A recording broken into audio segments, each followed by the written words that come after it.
कि तुम्हें तुम्हारा हक या जहेज में कुछ भी नहीं मिलेगा। हैरान हो गई ये सुनकर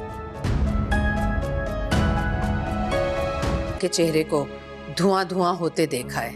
नाजरीन, ड्रामा सीरियल बेरंग की आने वाली एपिसोड बहुत ही ज्यादा इंटरेस्टिंग होने वाली है। नेक्स्ट एपिसोड में आप देखने वाले हैं कि फाखरा बेगम बहुत ही ज्यादा मगरूर औरत है, हर बात में अपने स्टेटस को देखती रहती है। इसी वजह से वो फरी के रिश्ते के लिए भी राजी नहीं हो रही होती। और वहीं दूसरी तरफ दुर्दाना को भी कोई दूसरा काम नहीं है सिवाय लगाई बुझाई करने के। वो अपनी बहन फाखरा बेगम को मशवरा देती है कि आप फहद के घर वालों को बुला लें और उन्हें ये साफ साफ कह दें कि जब हम फरी का रिश्ता करेंगे तो जहेज में हम उसे कुछ भी नहीं देंगे। फहद जैसे ही अपनी वालदा के साथ रिश्ते की बात करने के लिए आएगा, फाखरा बेगम पहले तो उन्हें ये बात कह देंगी कि हम इस रिश्ते से राजी हैं, मुझे इस शादी से कोई एतराज नहीं। फहद और उसकी माँ इस बात को सुनने के बाद काफी खुश हो जाते हैं, लेकिन फाखरा बेगम अचानक ही उन पर बिजली गिरा देती है और उन्हें ये बात बताती है कि फहद फरी से शादी तो कर सकता है, मगर मैं ये भी बता दूं कि मैं जहेज देने और लेने के हक में बिल्कुल भी नहीं हूँ और मैं फरी को सिर्फ और सिर्फ जरूरियात की चीजें ही जहेज में दूंगी। फहद की माँ